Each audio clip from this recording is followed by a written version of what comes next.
कि जैसे पूरे भारत के लिए संसद होती है, संसद के 2-3 अंग होते हैं, लोकसभा, राज्यसभा और राष्ट्रपति, जिसमें अभिन्न अंग कौन है? राष्ट्रपति। राष्ट्रपति संसद के अभिन्न अंग माने जाते हैं, बिना उनके संसद पूरी नहीं हो सकती। राज्य में आते हैं, उसी प्रकार राज्य में भी एक संरचना होती है जिसे हम उस राज्य का विधानमंडल या उस राज्य की विधायिका कहते हैं ना। यहाँ लेकिन हम अलग वाक्य कहते हैं, हम कहते हैं कि किसी राज्य के विधानमंडल में 3 अंग हो सकते हैं, मतलब जरूरी नहीं है कि तीनों अंग हो ना। जैसे लोकसभा होती है संसद का एक अंग, वैसे ही राज्य में विधानसभा होता है।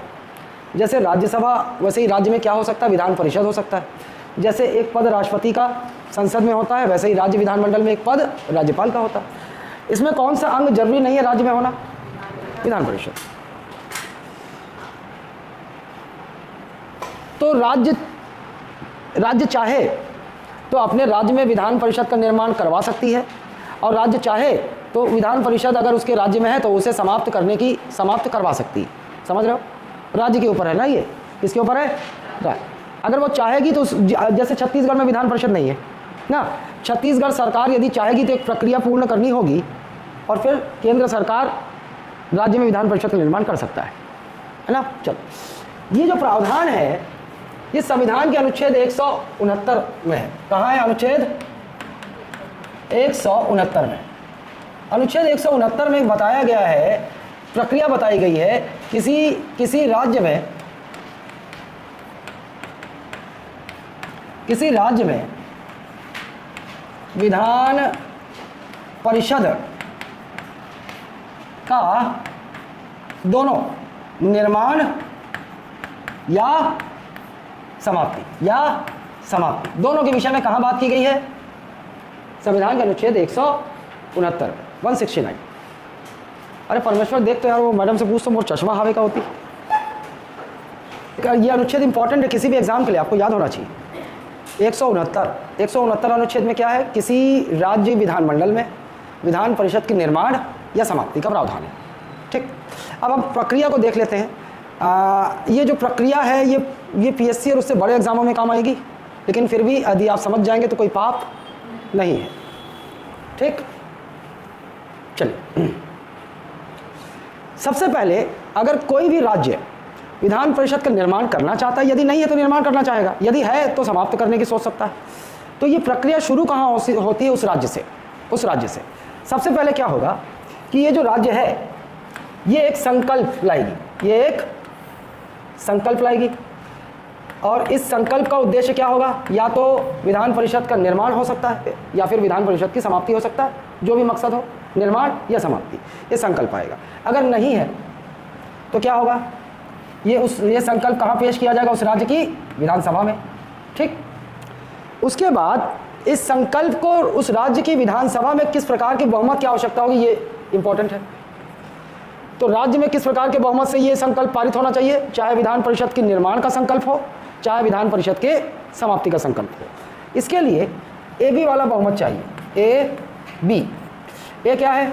सदन में उपस्थित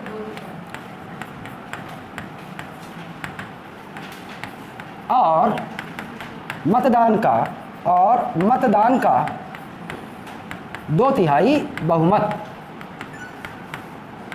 अच्छा, ये बताओ 2/3 बहुमत ठीक होगा कि 2/3 से अधिक का बहुमत ठीक होगा? नहीं, क्यों अधिक का बहुमत? नोनी, मान लो किसी सदन की सदस्य संख्या 60 है ना, 60 लोगों ने मतदान भी कर दिया, तो 2/3 कितना होगा 60 का? 40 लोगों ने पक्ष में किया, 20 लोगों ने विपक्ष में किया, निर्णय तो हो गया ना, बहुमत तो सिद्ध हो गया। 41 थोड़ी चाहिए होगा। तो क्या है ये? 2/3 बहुमत, अधिक नहीं, 2/3 बहुमत। ठीक, अच्छा, दूसरा क्या है?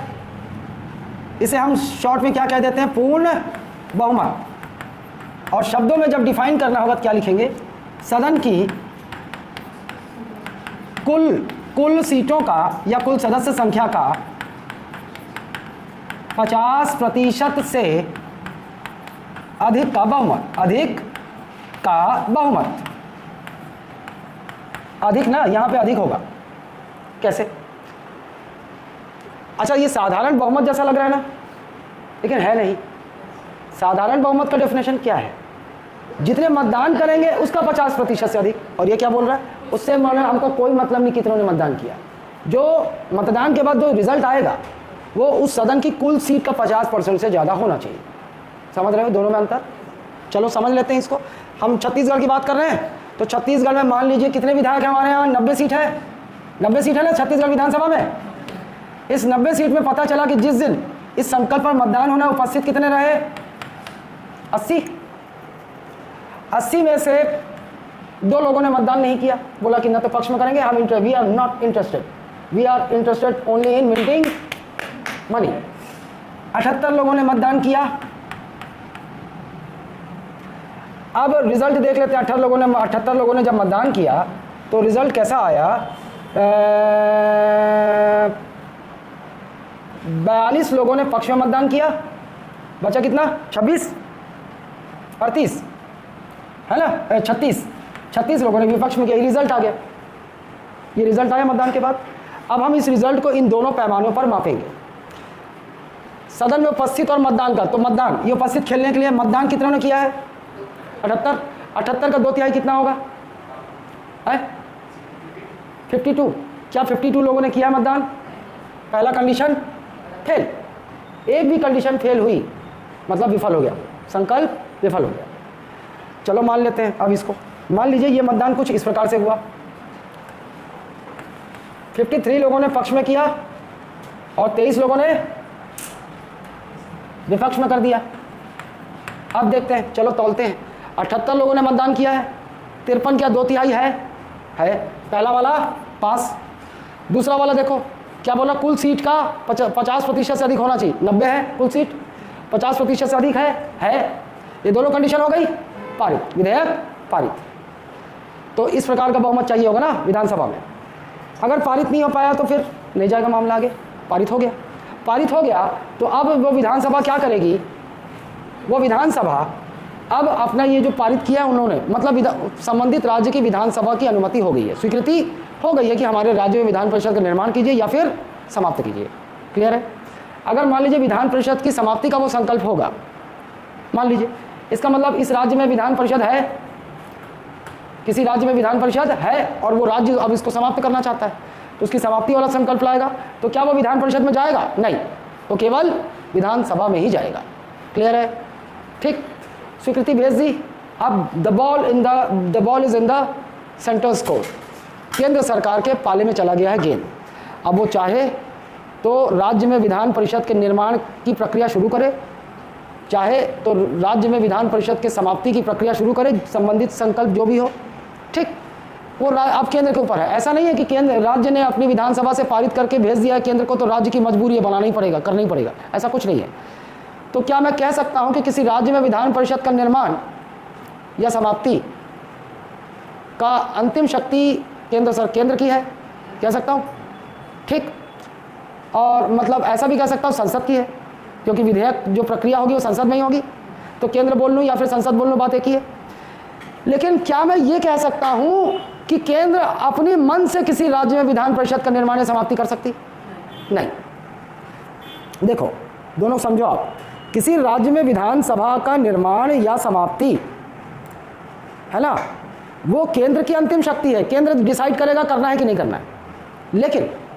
लेकिन अपने मन से मनमानी नहीं कर सकता कि किसी राज्य में जबरदस्ती विधान परिषद बना दे, राज्य नहीं चाहता है तो भी बना दे, या राज्य नहीं चाहता है समाप्त करना तो भी केंद्र विधेयक लेकर समाप्त कर दे, ऐसा नहीं कर सकता। इसके लिए संबंधित राज्य की स्वीकृति आवश्यक है। समझ रहे हो बात को? केंद्र में ये प्रक्रिया तभी शुरू होगी जब राज्य में वो संबंधित संकल्प स्वीकृत होगा इस बहुमत से, रिक्वायर्ड बहुमत से। बात क्लियर है कि नहीं? कोई शंका है किसी प्रकार का? क्लियर है? चलिए अब चलो केंद्र में चला गया। अब केंद्र क्या करेगी भैया? एक संकल्प वो भी लाएगी, मान लो करना चाहती, राज्य के अनुसार वो करना चाहती, तो एक संकल्प लाएगी, एक संकल्प ये लोग भी लेकर आए। अब ये संबंधित राज्य में विधान परिषद के निर्माण से संबंधित हो सकता है या समाप्ति से संबंधित। अब ये संकल्प संसद के दोनों सदनों में पारित होगा, लेकिन संसद के, अच्छा ये दोनों सदनों में जाएगा ना, यहाँ पर तो केवल विधानसभा में गया था, यहाँ पर दोनों सदनों में जाएगा। और दोनों सदनों में किस प्रकार के बहुमत से पारित होगा? साधारण या सामान्य बहुमत। फिर दोनों सदनों से यदि पारित हो गया तो राष्ट्रपति के पास जाएगा और राष्ट्रपति हस्ताक्षर कर देंगे काम खत्म, राज्य में वो चीज़ हो जाएगी। क्लियर है? पक्का? ये है उसकी प्रक्रिया, छोटी सी प्रक्रिया नहीं।